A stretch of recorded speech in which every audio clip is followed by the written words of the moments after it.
शिमला के जंगल में टुनटुनी चिड़िया अपने पति और अपने 2 बच्चों के साथ रहा करती थी। टुनटुनी बहुत गरीब थी, इसलिए उसका पति मेहनत मजदूरी किया करता था। लेकिन इस बार बारिश ज्यादा होने के कारण चिंटू चिड़ा को भी काम नहीं मिल रहा था। देखो जी, हमारे घर में खाने के लिए कुछ भी नहीं बचा। हमारे बच्चे भी भूखे हैं। मैं कब से बोल रही हूँ कि खाना थोड़ी देर में बनाऊंगी, लेकिन बनाने के लिए तो एक दाना भी नहीं है। अगर बेटी को खाना नहीं दिया तो वो इस दुनिया से चली जाएगी। लेकिन मैं अब क्या करूं? इस बार बारिश भी इतनी हो रही है कि कोई काम भी नहीं मिल रहा है। तब तक आप लोग कमेंट में बताएं 73 डिवाइडेड बाय 7 कितने होते हैं। आपने पिछले साल साहूकार से पैसे उधार लिए थे, तो आप इस बार भी उसी से पैसे उधार ले लो।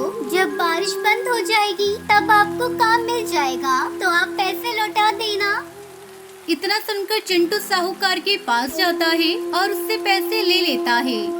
मेरा पैसा टाइम से मिल जाना चाहिए, याद रखना, नहीं तो मैं अपने आदमी तुम्हारे घर भेजूंगा। फिर उनको खुद पता है कि पैसा कैसे निकाला जाता है। चिंटू के उधार लाए पैसों से टुनटुनी अपने बच्चों को खाना खिलाती है। कुछ दिन तक उनके घर में खाने की कमी नहीं हुई, लेकिन चिंटू को पैसे लौटाने की फिक्र सताने लगी। 2 दिन बाद ही साहूकार का कालू कौवा उनके घर आता है और कहता है, साहूकार ने समझाया था पैसा समय पर लौटा देना, तुम्हें समझ नहीं आया। पैसा ना लौटाने का अंजाम अब हम तुम्हें बताएंगे। इतना कहकर वो चिंटू चिड़ा को पीटने लगता है। इन्हें मत मारो, इन्हें छोड़ दो, हमें कुछ दिन का समय दो, हम आपके पैसे जल्द ही लौटा देंगे। तुम कहती हो तो ठीक है, हम तुम्हारे पति को छोड़ रहे हैं, लेकिन अगर तुम्हारे पति से पैसा ना दिया गया तो उसे जिंदगी भर साहूकार की गुलामी करनी पड़ेगी। इतना कहकर वो वहाँ से चले जाते हैं। अच्छी, अब तो उधार के पैसे देने ही पड़ेंगे। आप ऐसा क्यों नहीं करते? आप विदेश चले जाओ, आप वहाँ से पैसे कमाकर साहूकार के पैसे भी दे देना और हमारे पास खाने के लिए भी पैसे होंगे। बारिश इतनी हो रही है, मैं विदेश कैसे जाऊं? लेकिन जाना तो पड़ेगा ही। ये कहकर चिंटू चिड़ा उड़ जाता है। वो कुछ देर तक उड़ता रहता है। उसके जाने के कुछ देर बाद ही साहूकार के आदमी आ जाते हैं। अरे ओ चिंटू, कहाँ गया? आज तो तुझे पैसे देने ही पड़ेंगे। चिंटू जी तो यहाँ नहीं है, वो अभी अभी पैसा कमाने के लिए विदेश चले गए। पैसा कमाने के लिए विदेश गया है या साहूकार की गुलामी से बचने के लिए भाग गया है? इतना कहकर वो वहाँ से निकल जाते हैं और बाहर आपस में बात करते हैं कि अगर आज हमने चिंटू को ना पकड़ा तो वो फिर भाग जाएगा। इसलिए दोनों चिंटू को ढूंढने के लिए निकल पड़ते हैं। अभी चिंटू ज्यादा दूर नहीं गया था, इसलिए वो उसे पकड़ लेते हैं और साहूकार के पास ले आते हैं। अच्छा हुआ जो तुम लोग इसे यहाँ ले आए, वरना आज ये उधार चुकाए बिना ही भाग जाता। अब इसे यहाँ गुलाम बनाकर रखो और इसे कैद कर दो। इस तरह साहूकार ने चिंटू को कैद कर लिया। दिन ऐसे ही बीतते गए और टुनटुनी चिड़िया के पास उधार लिए पैसे भी खत्म हो गए, इसलिए उसने खुद खाना छोड़ दिया और टुनटुनी चिड़िया बीमार पड़ गई। वो अपने पति चिंटू के लौटने का इंतजार करने लगी, पर जब चिंटू चिड़ा नहीं लौटा तो उसे फिक्र होने लगी। उसने अपनी बेटी से कहा, बेटी, तुम्हारे पिता अभी तक विदेश से नहीं लौटे हैं। हो सकता है उन्हें कोई बड़ा काम मिल गया हो, इसलिए तुम उनके पास जाकर उनसे पैसे ले आओ। ठीक है माँ, पिताजी से पैसे लेने चली जाती हूँ। टुनटुनी की बेटी अपने पिता को ढूंढने के लिए निकल पड़ती है। इधर टुनटुनी की तबीयत बहुत बिगड़ने लगती है। तभी टुनटुनी की बेटी उसे डॉक्टर के पास ले जाने की कोशिश करती है।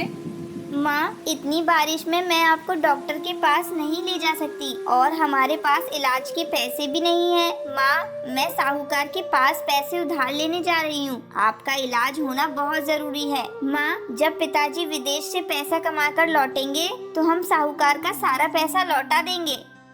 ये कहकर सुनहरी चिड़िया साहूकार के घर चली जाती है। सुनहरी वहाँ अपने पिता को कैद देख लेती है।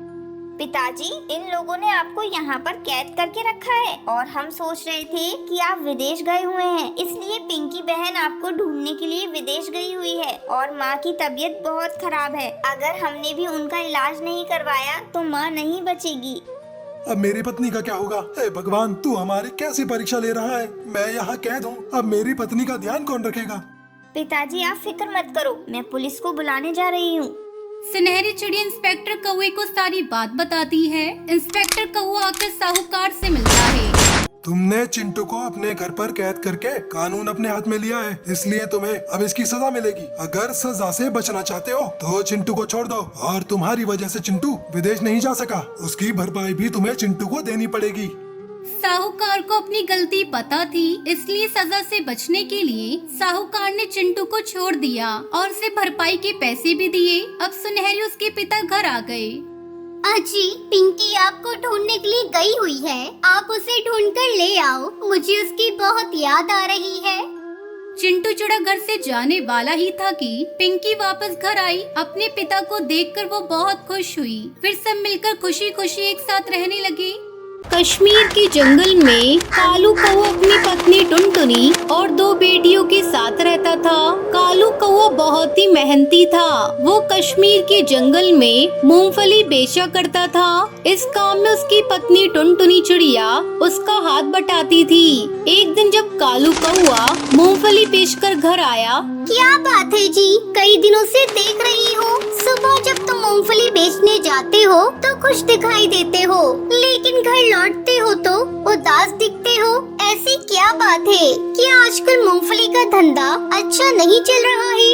अरे आसपास अब और कोई मूंगफली बेचने वाले आ गए हैं, इसलिए मेरी बिक्री बहुत कम हो गई है। समझ में नहीं आता घर का खर्च कैसे चलेगा। तभी उसकी बेटी भूरी चिड़िया वहाँ आती है। पापा, कल मेरे टीचर ने आपको स्कूल में बुलाया है और मेरी फीस जमा कराने को बोला है। 2 महीने से मेरी फीस जमा नहीं हुई है। ठीक है भूरी, तू कल जा स्कूल और अपने टीचर से बोल देना, मैं जल्द ही सारी फीस जमा कर दूंगा।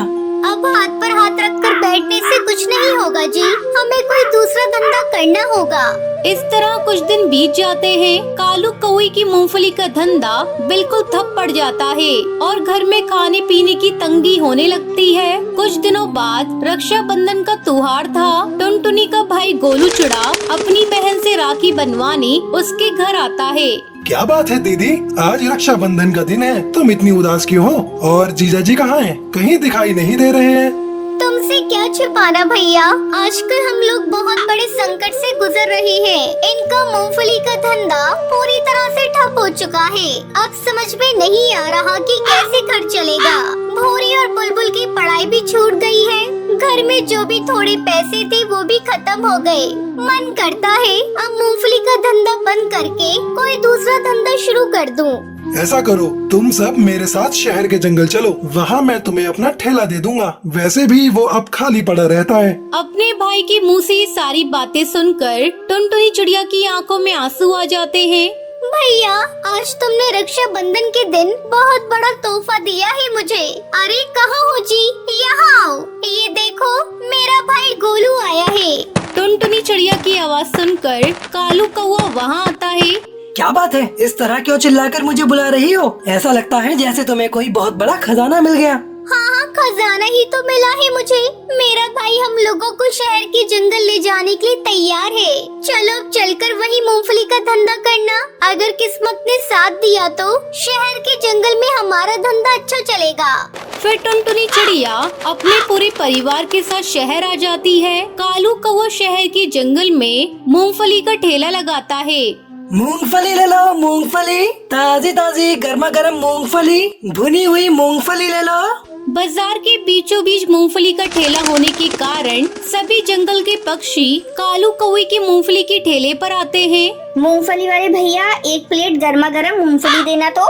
बस 2 मिनट मुझे दीजिए, मैं आपको अभी मूंगफली गर्म करके देता हूँ। अरे भाई, मेरे लिए गर्मा गर्म और नमक डाल के 1 प्लेट मूंगफली देना। देखूं तेरी मूंगफली में कश्मीर के जंगल वाला स्वाद है या नहीं। अरे भैया, आपको बिल्कुल कश्मीर के जंगल वाला ही स्वाद मिलेगा, पहले खा कर तो देखिए। आज कालू कौवे की अच्छी कमाई हुई थी, वो बहुत खुश था। एक दिन कालू कौवा अपनी मूंगफली का ठेला रेलवे स्टेशन के पास लगाता है। मूंगफली ले लो, मूंगफली ताजी ताजी गर्मा गर्म मूंगफली, भुनी हुई मूंगफली ले लो।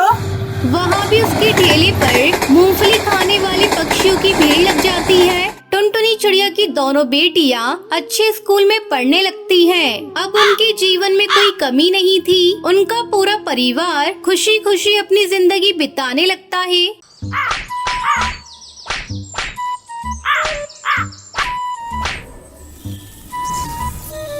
बहुत समय पहले समेपुर के गांव में टुनटुनी चिड़िया अपनी सौतेली माँ और अपने पति कालू कौवे के साथ रहती थी। कालू कौवा अनाथ था, उसका कोई घर परिवार नहीं था, इसलिए टुनटुनी चिड़िया की सौतेली माँ ने टुनटुनी की शादी के बाद उसे अपना घर जमाई बना लिया। एक दिन कालू कौवा घर में आराम कर रहा था, तभी टुनटुनी चिड़िया की सौतेली माँ टूनी चिड़िया उसे देख लेती है और जोर जोर से चिल्लाने लगती है। कालू, ये भी कोई आराम करने का समय है? जाकर खेत में टमाटर फसल की रखवाली करो, वरना कोई जानवर आकर खा जाएगा। माँ, अभी अभी तो ये खेत में पौधों को पानी देकर आए हैं। थोड़ी देर आराम कर लेने दो, फिर ये चले जाएंगे। तू तो चुप ही रहे और जाकर घर का काम कर। ज्यादा अपने पति पर प्यार मत लुटा, घर जमाई है, काम तो करना ही पड़ेगा। टुनटुनी, तू जाकर काम कर, मैं खेत पर चला जाता हूँ। सोचा था भोजन करके थोड़ा आराम कर लूँगा, लेकिन सासू माँ की चिक चिक की वजह से मैं यहाँ आराम नहीं कर पाऊँगा। पर भोजन करके जाओ, ऐसे कैसे काम चलेगा? नहीं टुनटुनी, सासू माँ की बातों से ही मेरा पेट भर गया। इतना कहकर कालू कौवा खेत पर टमाटर की रखवाली करने चला जाता है। टूनी चिड़िया दोनों पति पत्नी को बहुत सताती थी। थोड़ी देर बाद टुनटुनी घर का सारा काम खत्म करके भोजन लेकर खेत पर जाती है। सुनते हो जी, भोजन कर लो। तू यहाँ क्या करने आई है टुनटुनी? चली जा यहाँ से, मैं भोजन नहीं करूँगा, मुझे भूख नहीं है। इतना गुस्सा मत करो जी, अगर तुम भोजन नहीं करोगे तो बीमार पड़ जाओगे। माँ दवा के लिए पैसे भी नहीं देगी। कालू टुनटुनी की बात मानकर भोजन कर लेता है और वहीं एक पेड़ की छांव में आराम करने लगता है। तभी एक जादूगर उस खेत में आता है। अरे वाह, इस खेत में बहुत ही लाल लाल रसीले टमाटर लगे हैं और मुझे भूख भी लगी है। जादूगर कौवा टमाटर खाने लगता है और फिर पेट भरने के बाद वहाँ से चला जाता है। शाम होने पर टूनी चिड़िया अपने खेत में टमाटर की फसल को देखने जाती है। अरे ये क्या, टमाटर की आधी फसल बची है। हाय राम, मैं लुट गई, बर्बाद हो गई, मेरी टमाटर की फसल चोरी हो गई। टूनी के रोने की आवाज सुनकर कालू कौवे की नींद खुल जाती है। क्या हुआ सासू माँ, आप क्यों रो रही हैं? नास पीटे, मैंने तुझे टमाटर की फसल की रखवाली करने के लिए भेजा था और तू यहाँ आकर सो रहा है। जाकर देख, खेत की आधी फसल चोरी हो गई है। आज मैं तुझे जिंदा नहीं छोड़ूंगी, तूने मेरा बहुत नुकसान कराया है। इतना कहकर टूनी चिड़िया अपने दामाद कालू कौवे को पीटने लगती है। अगले दिन कालू कौवा बिना कुछ खाए पिए टमाटर की रखवाली करने लगता है।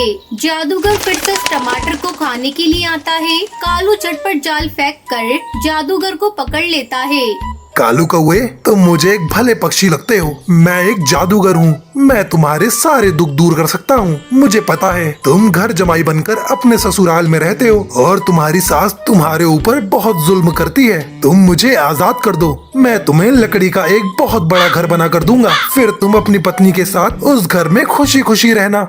कालू कौवा जादूगर की बात मानकर उसे आजाद कर देता है। फिर क्या, जादूगर उसे एक लकड़ी का बहुत बड़ा घर बनाकर देता है। कालू कौवा खुशी खुशी घर आता है और टुनटुनी चिड़िया को साथ लेकर उस लकड़ी के घर में पहुंचता है। ये घर तो बहुत सुंदर है जी। अब हमें अपनी सौतेली माँ का जुल्म नहीं सहना पड़ेगा। अब बस आप एक काम करिए, आप कोई नौकरी ढूंढ लीजिए ताकि हम लोग आगे की जिंदगी आराम से बिता सके।